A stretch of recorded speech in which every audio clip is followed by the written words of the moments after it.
إن الحمد لله نحمده ونستعينه ونستغفره ونعوذ بالله من شرور أنفسنا ومن سيئات أعمالنا من يهده الله فلا مضل له ومن يضلل فلا هادي له وأشهد أن لا إله إلا الله وحده لا شريك له وأشهد أن محمدا عبده ورسوله أما بعد يا أيها الذين آمنوا اتقوا الله حق تقاته ولا تموتن إلا وأنتم مسلمون يا أيها الناس اتقوا ربكم الذي خلقكم من نفس واحدة وخلق منها زوجها وبث منهما رجالا كثيرا ونساء واتقوا الله الذي تساءلون به والأرحام إن الله كان عليكم رقيبا يا أيها الذين آمنوا اتقوا الله وقولوا قولا سديدا يصلح لكم أعمالكم ويغفر لكم ذنوبكم ومن يطع الله ورسوله فقد فاز فوزا عظيما أما بعد فإن خير الحديث كتاب الله وخير الهدي هدي محمد صلى الله عليه وسلم وشر الأمور محدثاتها وكل محدثة بدعة وكل بدعة ضلالة وكل ضلالة في النار أما بعد اللهم إني أسألك علما نافعا ورزقا طيبا وعملا متقبلا رب اشرح لي صدري ويسر لي أمري واحلل عقدة من لساني يفقهوا قولي اللهم رب زدني علما اللهم رب زدني علما اللهم رب زدني علما أستغفر الله الذي لا إله إلا هو الحي القيوم وأتوب إليه يا حي يا قيوم برحمتك أستغيث وأصلح لي شأني كله ولا تكلني إلى طرفة نفسي عين أبدا اللهم لا سهل إلا ما جعلته سهلا وأنت تجعل الحزن سهلا إذا شئت بے شک تمام تعریف اکیلے اللہ وحدہ لا شریک کے لیے سزاوار ہے. ہم اس کی حمد بیان کرتے ہیں, ہم اس سے مدد طلب کرتے ہیں, ہم اس سے توبہ کرتے ہیں, ہم اس سے مغفرت طلب کرتے ہیں. ہم اللہ رب العالمین کی ایسی حمد بیان کرتے ہیں جو مکمل مسلسل مستطاعت ہو اور اس کی کے بعد دیگر نازل ہونے والی نعمتوں کا شکر ادا کرتے ہیں. ایسا شکر جس میں مسلسل اضافہ ہوتا رہے اور بے پناہ درود و سلام و اللہ کے نبی صلی اللہ علیہ وسلم اور آپ کے اصحاب پر. اللهم صل على محمد وعلى ال محمد كما صليت على ابراهيم وعلى ال ابراهيم انك حميد مجيد. اللهم بارك على محمد وعلى ال محمد كما باركت على ابراهيم وعلى ال ابراهيم انك حميد مجيد. حاضرین جمعہ, میرے دین ملی اسلامی بھائیوں, پردہ نشین خواتین حضرات اور میری ماں و بہنوں, خطاب کو عنوان وہی گزشتہ والا توحید کے دشمن. محترم حاضرین, سر دست ہی نہیں, صدیوں سے, زمانہ اسلاف سے یہ فتنوں کا دور اختلافات کے مسائل کو لے کر چلا آ رہا ہے اور اس پر گروہ بندی, لڑائی جھگڑے, فتنے فساد برپا کیے جاتے ہیں, ہو رہے ہیں, ہوتے آئے ہیں اور ہوتے رہیں گے. قیامت تک یہ سلسلہ حق و باطل کی لڑائی کا چلتا رہے گا. ہر دور میں مخلص لوگ, ایمان والے لوگ ہمیشہ یہ سوچ فکر اور ان کی یہ کوشش اور کاوش ہوتی ہے کہ کسی طرح لوگ حق کو جانیں, حق کو پہچانیں, باطل سے دور رہیں اور برائی کو جانیں, اور اس کے سدباب کے لیے کیا کیا کرنا چاہیے, کیا نہیں کرنا چاہیے, کیسے کرنا چاہیے, کیسے نہیں کرنا چاہیے, کوششیں کاوشیں ہوتی رہتی ہے. اور آج کے دور میں سردست اہل بدعت کا مسئلہ, آج کے دور میں سردست منکرین حدیث کا مسئلہ, آج کے دور میں سردست عقل پرستوں کا مسئلہ, آج کے دور میں سردست صحابہ اکرام کے دشمن انجینئر مرزا علی جیسے فکروں کا مسئلہ. یہ سارے مسائل ہمارے سامنے, یہ سارے مسئلے درپیش ہیں. اب ان کا حل کیا؟ ان تمام چیزوں کا ایک ہی حل, اور وہ ہے توحید کی دعوت.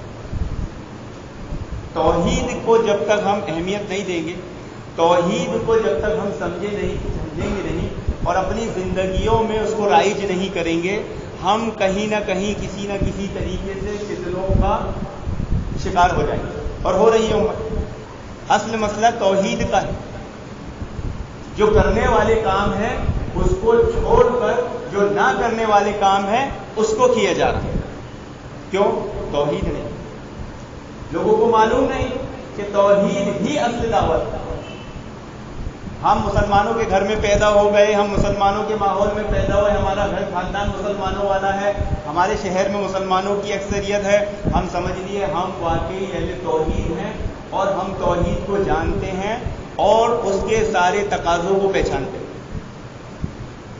اس خوش فہمی، اس خام خیالی میں بھی بعض مسلمان، بعض اہل توحید فتنوں کا شکار ہو جاتے ہیں، چاہے وہ عقل پرستوں کی طرف سے ہو، چاہے وہ صحابہ کے دشمنوں کی طرف سے ہو، چاہے وہ اہل بدعت کی طرف سے ہو۔ تو جو کرنے والا کام ہے وہ توحید ہے، لیکن اس کو چھوڑ کر ہی سارے کام کیے جا رہے ہیں اور لوگ کر رہے ہیں۔ آگے بات آئے گی انشاءاللہ۔ توحید کیا ہے؟ کائنات میں تمام چیزوں کا وجود توحید سے۔ یہ جملے کو یاد رکھے کہ کائنات کی تمام چیزوں کا جو وجود ہے وہ کائے سے ہے؟ توحید سے۔ لیکن اہل بدعت نے کیا عقیدہ پھیلایا؟ دیکھیے کوئی مسئلہ آتا ہے، اسلاف انبیاء علیہ السلام اہل توحید ہمیشہ توحید سے اس کو جوڑ کر بیان کرتے ہیں، ہمیشہ اس کے ساتھ توحید کی بات کرتے ہیں۔ لیکن اہل بدعت نے کیا عقیدہ پھیلایا؟ آپ صلی اللہ علیہ وسلم کے صدقے طفیل میں یہ کائنات ہے۔ دنیا میں جتنی خرافات، بدعات، فتنے فساد برپا ہوئے ہیں جنہیں ہم بدعات کی شکل میں دیکھتے ہیں، اس کے پیچھے ایک اصول ہی کار فرما ہے، اور وہ اصول کیا ہے؟ محبت۔ میلاد کو دیکھ لیجئے، کیا ہے؟ اللہ کے نبی صلی اللہ علیہ وسلم کی محبت۔ نبی کی محبت میں آدمی توحید کیا ہے، بدعت کیا ہے نہیں جان پاتا۔ کربلا کا مسئلہ اٹھا کے دیکھ لیجئے، اس کے پیچھے کیا چیز کار فرما ہے؟ اہل بیت کی محبت۔ دنیا میں جتنی بڑی بڑی بدعات رائج ہوئی ہیں اس کے پیچھے محبت کا جذبہ کار فرما۔ تو محبت میں غلو کرنا، حد سے بڑھ جانا یا افراط و تفریط یعنی کمی کر دینا، اس کا شکار ہو جانا، یہ منہج سلف نہیں ہے، بلکہ معتدل رہنا، اعتدال کے ساتھ رہنا، امت وسط بن کے رہنا، یہ منہج سلف۔ اس لیے اللہ کے نبی نے فرمایا کہ مجھے محبت میں ایسے مت بڑھا دینا جیسے عیسائیوں نے عیسیٰ السلام کو بڑھا دیے۔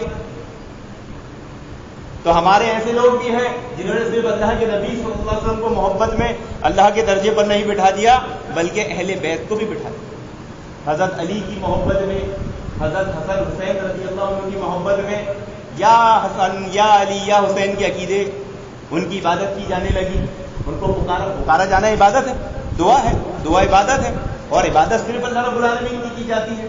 توحید کو اگر ایک جملے میں بیان کیا جائے، ایک مسلمان کو یہ بات معلوم ہونا چاہیے توحید کیا ہے۔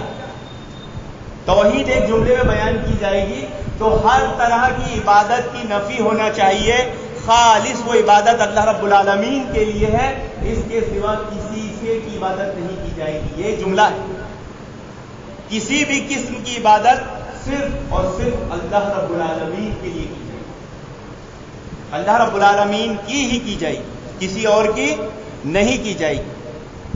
دنیا میں جو بڑی بڑی بدعات رائج ہوئی ہے اس کے پیچھے جو جذبہ کار فرما ہے محترم حاضرین، وہ محبت۔ لیکن ایک مسلمان کو سب سے زیادہ کس سے محبت ہونا چاہیے یہ اسے نہیں معلوم۔ اسے معلوم ہونا چاہیے کہ کلمہ توحید وہ کلمہ ہے جس نے کائنات کی تمام چیزوں کو وجود بخشا ہے، اور اس کی گواہی اللہ رب العالمین کے ساتھ ساتھ افضل ترین مخلوقات نے دی ہے، اور تمام انبیاء علیہ السلام کی دعوت یہی کلمہ توحید دی۔ آخرت میں کامیابی اور خوشحالی کا انحصار، اس کا راز اسی کلمہ توحید پر ہے۔ دنیا میں سب سے بڑی دولت یہ کلمہ توحید ہے، آخرت میں شفاعت کا انحصار بھی اسی کلمہ توحید پر ہوگا. انسان کا اول اور آخر فریضہ کہ دنیا میں آیا ہے تو کلمہ پڑھنا اور دنیا سے جا رہا ہے تو اس کلمے پر جانا، یہ کلمہ توحید.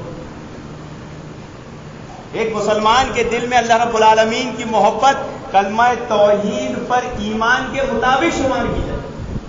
کوئی کتنا ہی بولتا رہے میں اللہ کا ماننے والا ہوں، کوئی کتنا ہی بولتا رہے میں رسول اللہ کا ماننے والا ہوں، کوئی کتنا ہی مانتا رہے، لیکن جب تک اس کلمے کے تقاضوں پر عمل نہیں ہوگا، یہ تقاضوں کے مطابق اس کی زندگی نہیں ہوگی، اس کی محبت اللہ رسول کے لیے مانی نہیں جائے گی. ایک عقیدہ پھیلا دیا گیا کہ یہ کائنات اللہ کے نبی صلی اللہ علیہ وسلم کے صدقے طفیل میں بنی، اور ایک ضعیف روایت سے استدلال کر لیا گیا کہ آدم علیہ السلام کی بخشش، آدم علیہ السلام کی توبہ کب قبول ہوئی؟ جب انہوں نے اپنے دونوں انگوٹھوں کو چوما اور اپنے ہونٹوں کو چوم کے آنکھوں پہ لگایا اور اس سے ان کی توبہ قبول ہوئی.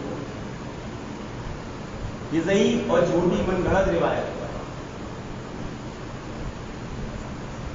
اس کی ایک واضح دلیل قرآن مجید میں موجود ہے، وہ کیا کہ جب یونس علیہ السلام اللہ رب العالمین کی اجازت کے بغیر سمندر کشتی کی طرف چلے گئے اور پھر پانی میں غرق ہو گئے اور مچھلی کا نوالا بن گئے، تو یونس علیہ السلام نے جو توبہ کی کن الفاظ کے ساتھ کی؟ لا الہ الا انت سبحانک انی کنت من الظالمین. توحید کو دلیل بنائے کہ انگلیوں کو چوما، انگوٹھوں کو ملا کر کانوں ہونٹوں پہ لگا کر آنکھوں پہ لگایا نہیں. توحید کیا ہے؟ توحید کفارہ ہے. کوئی آدمی اگر غیر اللہ کی قسم کھا لے تو اس کا کفارہ کیا ہے؟ وہ فوراً لا الہ پڑھے. آج ایسے لوگوں کو میں نے دیکھا ہوں جو دعوت توحید کے نام پر جماعتوں میں مہینے لگا لیے، لیکن غیر اللہ کی قسم ایسے کھاتے ہیں، ماں کی قسم ایسے کھاتے ہیں جیسے بہت بڑی نیکی، بہت بڑی توحید. اور ان سے کہا گیا غیر اللہ کی قسم کھانا شرک ہے. بولا اچھا ہم کو معلوم ہی نہیں تھا. یہ جملہ تھا ان کا، ہم کو معلوم ہی نہیں تھا.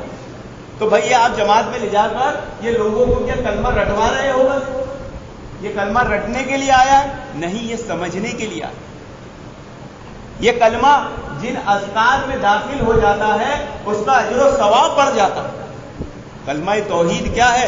سب سے بہترین صدقہ ہے. کلمہ توحید کیا ہے؟ قبر میں نجات کا باعث ہے. کلمہ توحید کیا ہے؟ سب سے زیادہ میزان میں وزنی. کلمہ توحید کیا ہے؟ آخرت میں شفاعت اسی پر ہوگی. کلمہ توحید کیا ہے؟ جنت میں جانے کا یہی ذریعہ. کلمہ توحید کیا ہے؟ وضو کے بعد نماز، نماز کے درمیان، نماز کے بعد حج، عمرہ، مناسک، سفر، خطبات، کفارات المجلس، رات میں شب بیداری کے وقت یا پریشانی کے وقت جن دعاؤں کا میں یہ حصہ بنتا ہے، یہ قبولیت کے موقعوں کو بڑھا دیتا ہے. ہم جمعہ کا خطبہ، عیدین کا خطبہ، نکاح کا خطبہ، کوئی بھی خطبہ سنتے ہیں ہم اہل حدیث، دوسرے نہیں.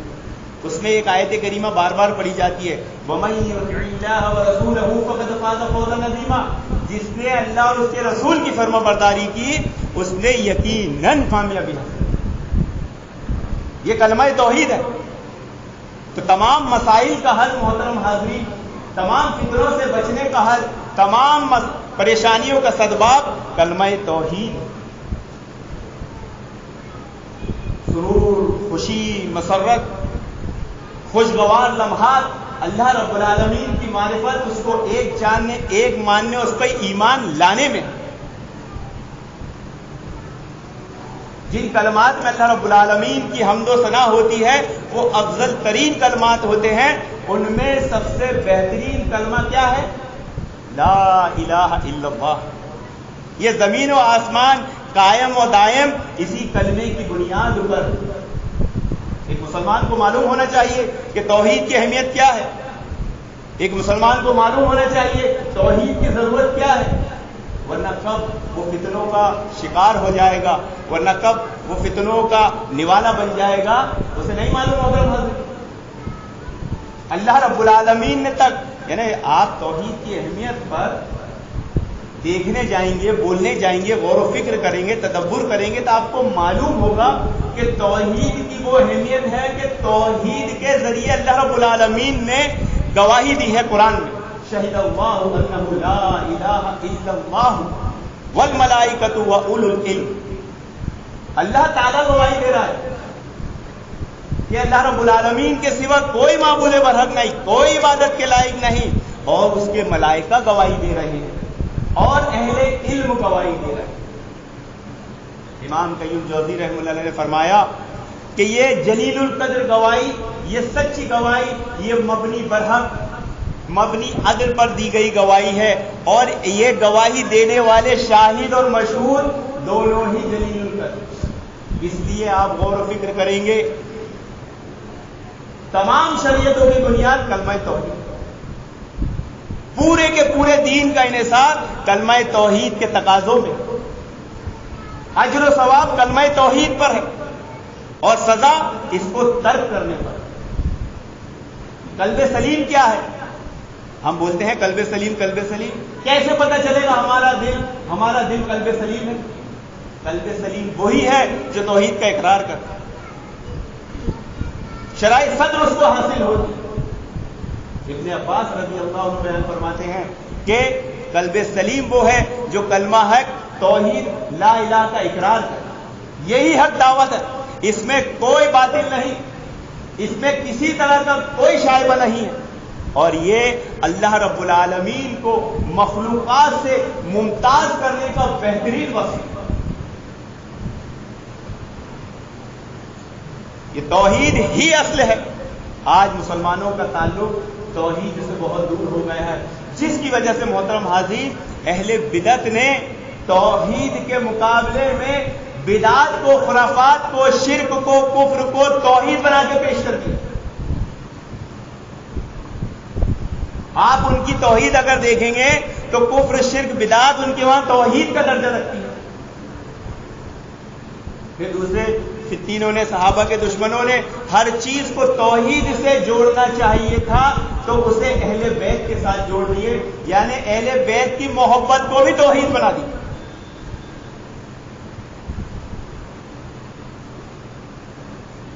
صحابہ اکرام میں اختلاف ہوا، اہل بیت میں اختلاف ہوا، وہ اہل توحید تھے، انہوں نے صلح کر لی۔ حضرت علی حضرت معاویہ کے درمیان اختلاف ہوا، حل کیا نکلا؟ صلح ہو گئی۔ حضرت حسن حضرت معاویہ کے درمیان اختلاف ہوا، حل کیا ہوا؟ صلح ہو گئی۔ حضرت یزید حضرت حسین کے درمیان اختلاف ہوا، حل کیا ہوا؟ صلح کر لی۔ لوگوں کو قاعدہ نہیں معلوم کہ جس نے بنو امیہ سے صلح کی ہے، ان رافضی خارجیوں نے انہیں قتل کیا ہے، شہید کیا ہے۔ سب سے پہلے میں نے حضرت علی کو شہید کیا کیونکہ حضرت علی نے صلح کی۔ وہ اہل توحید تھے، وہ توحید کی اہمیت سمجھتے تھے، اس لیے انہوں نے صلح کر لی۔ آج کوئی صلح کرنے کو تیار نہیں ہے کیونکہ وہ توحید کی اہمیت نہیں سمجھتے، اسے یہ نہیں پتا کہ کرنے والے کام کون سے ہیں اور نہیں کرنے والے کام کون سے، کون سے کام میں اپنی انرجی کھپائی جائے اور کون سے کام میں اپنی انرجی نہیں کھپائی جائے۔ وہ اہل توحید تھے، مسائل ہوئے، اختلاف ہوئے، فوراً جو کرنے والے کام تھے کرنے لگے اور صلح کر کے امت کو ایک کر دیا۔ حضرت حسین بھی صلح کرنے ہی جا رہے تھے، جب انہوں نے دیکھا کہ اگر یہ بھی صلح کر لیں گے ہمارا مشن ایک بار پھر فیل ہوگا، ان کو شہید کر۔ حضرت علی حضرت حسن کے تعلق سے ان کے پاس وہ موقع فراہم نہیں ہوا کہ راستے میں ہی شہید کر دیا جائے، لیکن چونکہ حضرت حسین نہتے اپنے چھوٹے سے خاندان کو لے کر راستوں پر نکلے ہوئے تھے، انہیں موقع مل گیا اور انہوں نے شہید کر دیا۔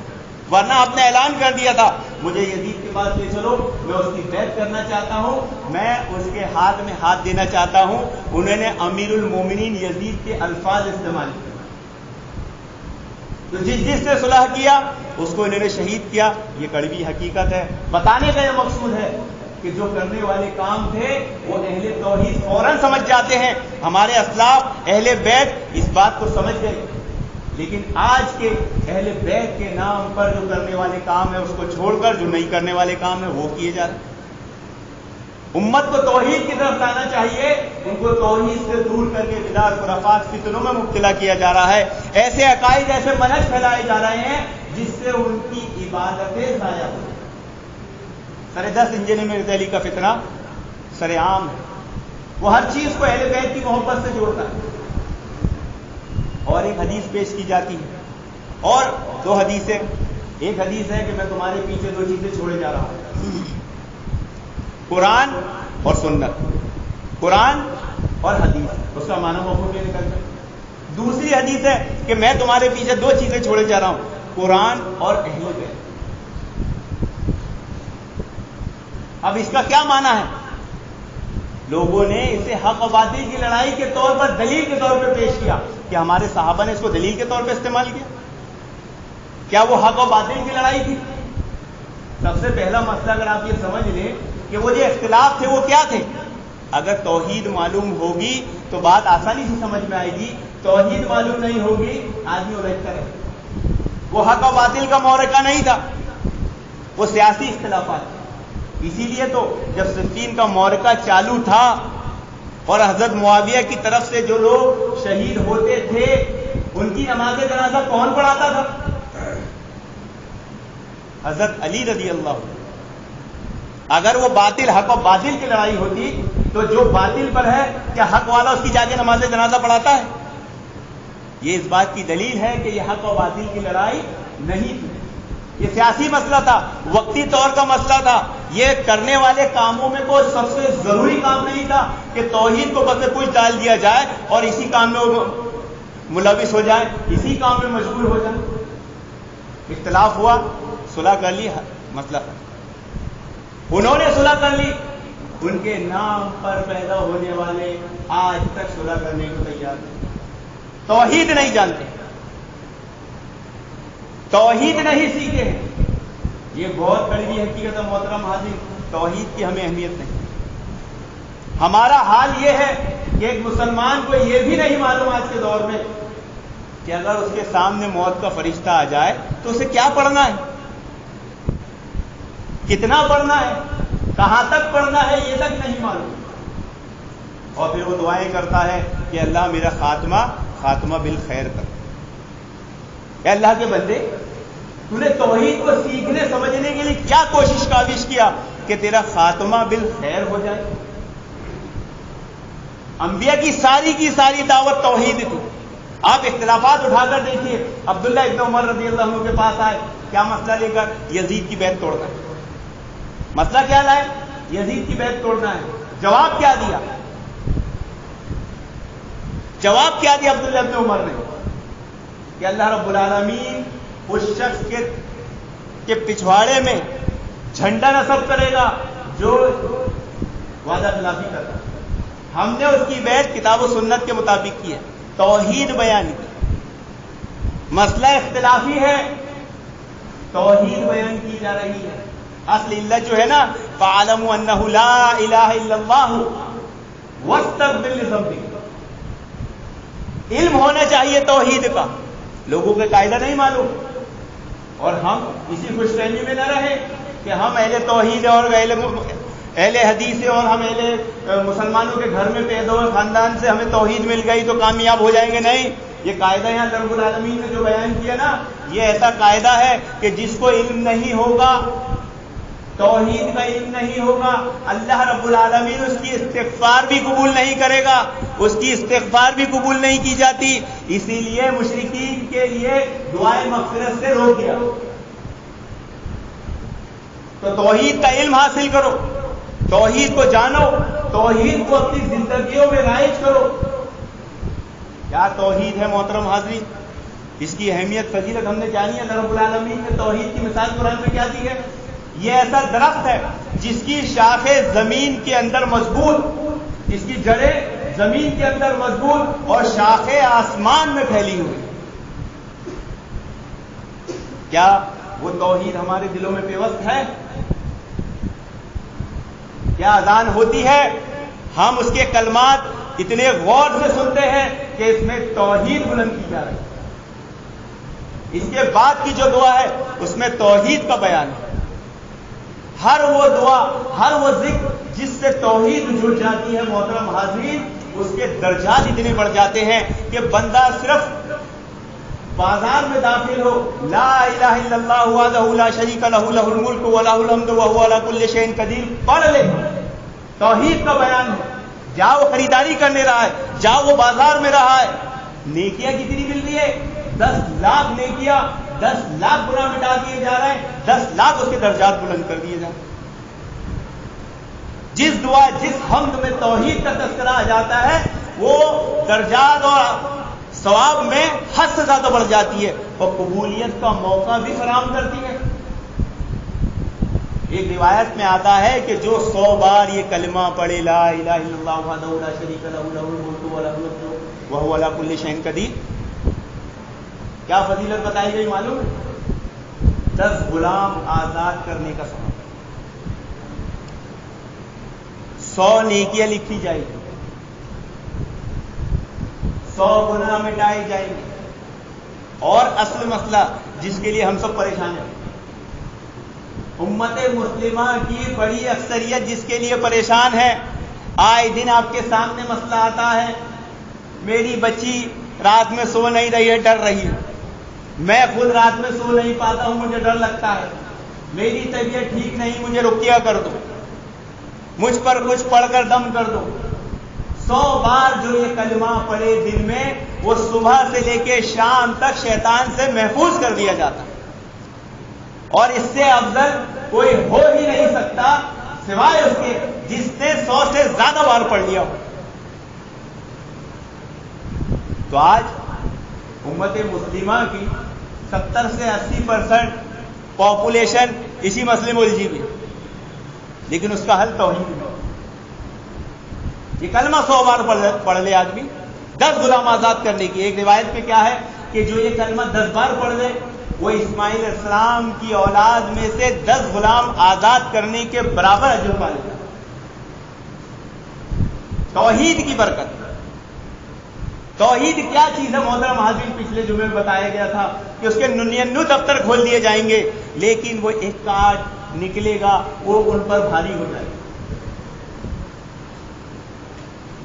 کہ اللہ رب العالمین کے نام سے زیادہ وزنی کوئی چیز نہیں ہو سکتی۔ دوسری روایت میں کیا آیا ہے معلوم؟ کہ ایک پلڑے میں 7 زمین 7 آسمان رکھ دیے جائیں اور دوسرے پلڑے میں توحید کلمہ لا الہ الا اللہ رکھ دیا جائے گا، تو بھی وہ وزنی ہوگا، بھاری ہو جائے گا، جھک جائے گا۔ 7 زمین اور 7 آسمان۔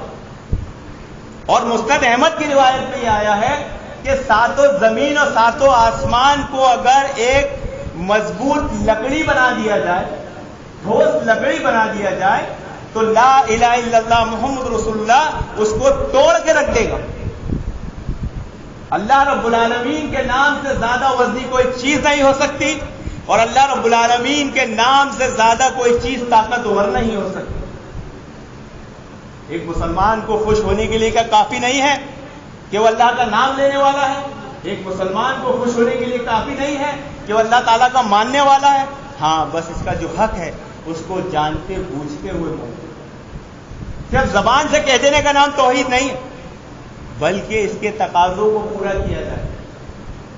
اس کے تقاضے جنت کی کنجی ہے، یہ کنجی ہوگی تو دروازہ کھلے گا، یہ کنجی نہیں ہوگی دروازہ نہیں کھلے گا۔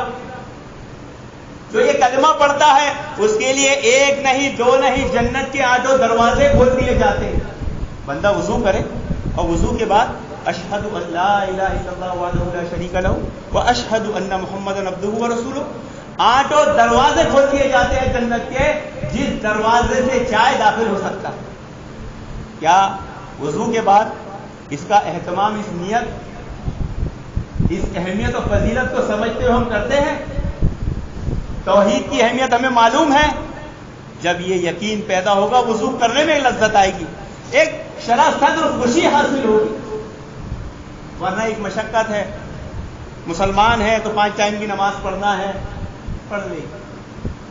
سردی میں وہ پانی ٹھنڈا نہیں لگے گا، گرمی میں وہ دوڑ دھوپ آپ کو پریشان نہیں کرے گی، اس یقین کے ساتھ کہ صرف وضو کے بعد 2 لائن کی دعا شہادت والی پڑھنا ہے، جنت کے 8 دروازے کھول دیے جا رہے ہیں، داخل ہو جا، کس میں سے داخل ہو جا۔ نماز اٹھا کر دیکھیے، نماز کے درمیان، نماز کے بعد صرف توحید، التحیات توحید. جو بندہ نماز کے بعد بیٹھ کے لا الہ الا اللہ وحدہ لا شریک لہ لہ الملک و لہ الحمد وہو علی کل شیء قدیر پڑھ لے اور دوسرے اذکار سبحان ربی الاعلی، سبحان اللہ، الحمدللہ، اللہ اکبر پڑھ لے، اس کے سارے گناہ معاف کر دیے جاتے ہیں، اگر اس کے گناہ سمندر کے جھاگ کے برابر بھی. کیا اہمیت، کیا عظمت اس توحید کی ہے محترم حاضرین. کیا ہم نے غور کیا ہے؟ کیا ہم اس یقین کے ساتھ توحید پر عمل پیرا ہے؟ توحید کا تقاضا یہ ہے کہ توحید کو جانے، اس کو جاننے کے بعد اس کے تقاضوں پر عمل کریں گے. جس نے یہ کلمہ پڑھ لیا وہ جنت میں ضرور جائے گا، اگرچہ اس سے گناہ بھی ہوئے ہوں گے، اللہ رب العالمین اس کو ایک نہ ایک دن جنت میں ضرور ڈالے گا. اور اگر اس نے یہ کلمہ پڑھا ہے اور اس کے حقوق ادا کیا ہے، اس کو جہنم کی آنکھ چھو بھی نہیں پائے گی.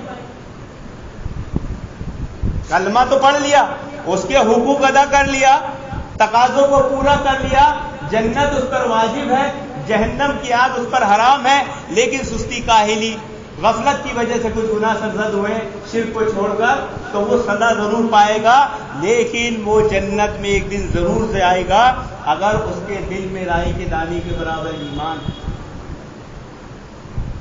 توحید یہ ہے محترم. توحید کی اہمیت کو ہم نے نہیں سمجھا، توحید کی اہمیت کو ہم نے نہیں جانا. ہر چیز کو توحید کے ساتھ جوڑیے، ہر چیز کو توحید سے سمجھیے، تو آپ کبھی بھی فتنوں میں مبتلا نہیں ہوں گے. توحید کیا ہے؟ توحید سے محبت ہے. اگر توحید کے تقاضوں کو آدمی سمجھے گا تو توحید والوں سے سب سے پہلے محبت کرے گا. لیکن آج اہل توحید سے محبت کرنے کے بجائے الٹا ان سے بغض و نفرت کی جاتی، ان کو بیٹی نہیں دی جاتی، وہ رشتوں کے لیے پریشان ہے. اور بن کیا رہا ہے؟ بولے ہم اصلی اہل سنت. ارے کیسا اہل سنت ہے جس کی تیری نظر میں اہل توحید کی کوئی اہمیت نہیں؟ اہل سنت تو وہی ہے جو اہل توحید سے محبت کرے. تو اہل توحید سے محبت توحید سے محبت کی علامت. اللہ رب العالمین نے قرآن مجید میں اپنے آپ کو خالق و مالک کہا. تو توحید ربوبیت کہتے ہیں اسے. کیا کہتے ہیں؟ توحید ربوبیت. اس کائنات کو چلانے والا کون؟ اللہ رب العالمین. اس کو پالنے والا کون؟ بنانے والا کون؟ اللہ رب العالمین.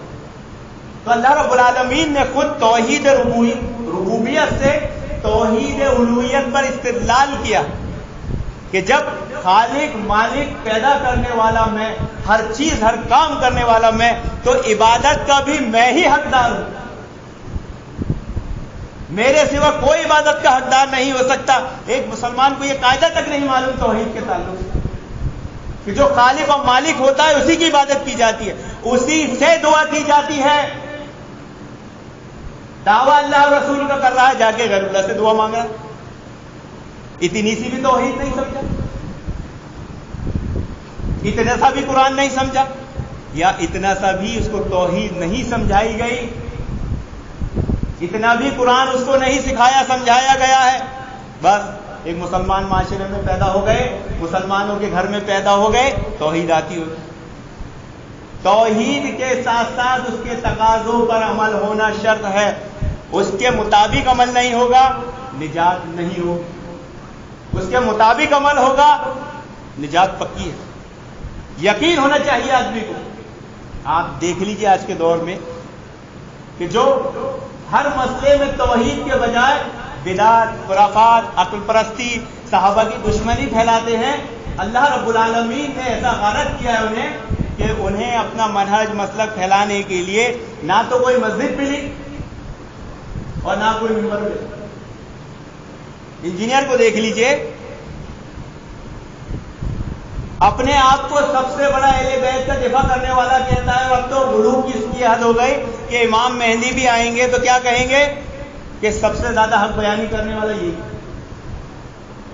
عیسیٰ علیہ السلام بھی آئیں گے تو اسی کی تعریف کریں گے. اپنے منہ میاں مٹھو بننے والی بات ہے.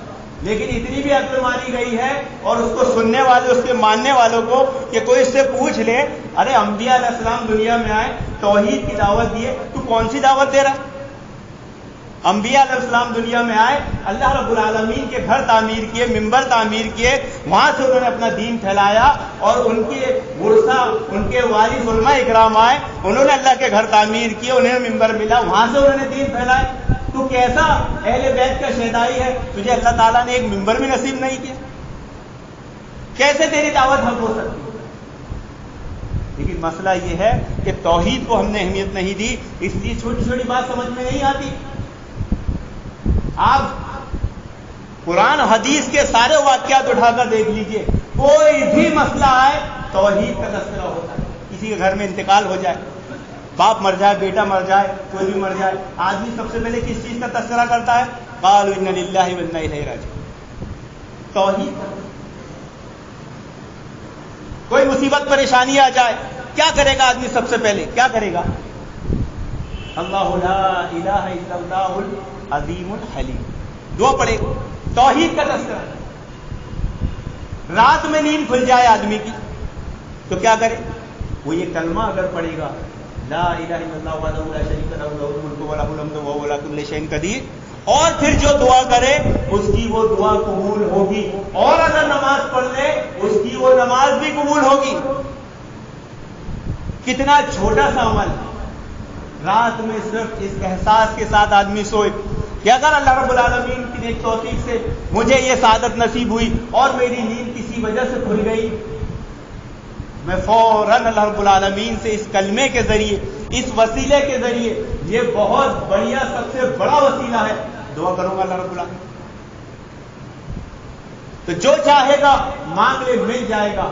اور یہاں تک کہ جس نماز کے تعلق سے ہم یہ دعا کرتے ہیں، اللہم ربنا تقبل منا انک انت السمیع العلیم، کہ اللہ رب العالمین ہم نے جو بھی عبادتیں کی ہے اس کو قبول فرما، رمضان کی جو گزری ہے قبول فرما، ہوئی نہیں ہوئی قبول، ہوئی نہیں ہوئی یقین نہیں ہے، یاد ایک ہی یقین بتایا جا رہا ہے۔ صرف یہ کلمہ پڑھ لے اور دعا کر لے، دعا بھی قبول ہوگی اور اس کی عبادت بھی قبول ہوگی، اس کی نماز بھی قبول ہوگی۔ تو توحید ہی تمام مسائل کا حل ہے محترم حاضرین، توحید ہی دنیا آخرت میں کامیابی کا ضامن ہے۔ توحید کو اتنے ہلکے میں نہ لیں۔ ہم توحید سیکھ چکے ہیں، ہم سمجھ چکے ہیں، یہ نہ سمجھے، بلکہ ہر وقت ہر موقع پر توحید کی دعوت کو عام کیا جائے، توحید کو سیکھا جائے، توحید کو سمجھایا جائے۔ سارے مسائل کا حل یہی ہے اور یہی کرنے والا کام ہے، اس کے سوا کوئی بھی کام ایسا نہیں ہے کہ اس کو چھوڑ کر اس کو کیا جائے۔ کلمے کے کتنے تقاضے ایک مسلمان کو معلوم ہونا چاہیے۔ اگر اس کو ان تقاضوں کے نام نہیں معلوم تو اس کی تعداد اس کو معلوم ہونا چاہیے کہ وہ تعداد میرے میں پائی جاتی ہے۔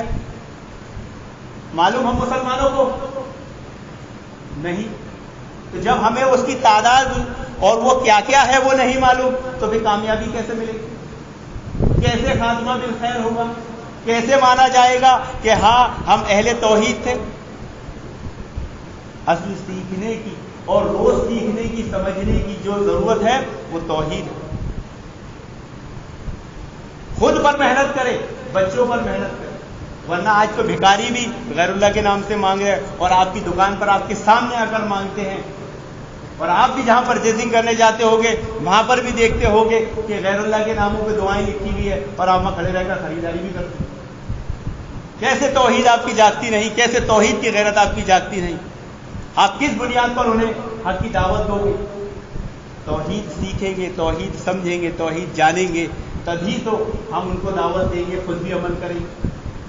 اللہ رب العالمین سے دعا ہے کہ اللہ رب العالمین ہمیں توحید سیکھنے سمجھنے کی ایک توفیق عطا فرمائے، اس کے جو 7 تقاضے ہیں ان پر عمل کرنے کی ایک توفیق عطا فرمائے، اور انشاءاللہ اگلے جمعہ میں وہ 7 تقاضے کیا کیا ہیں اس کی وضاحت کی جائے گی۔ آمین یا رب العالمین، وآخر دعوانا الحمدللہ۔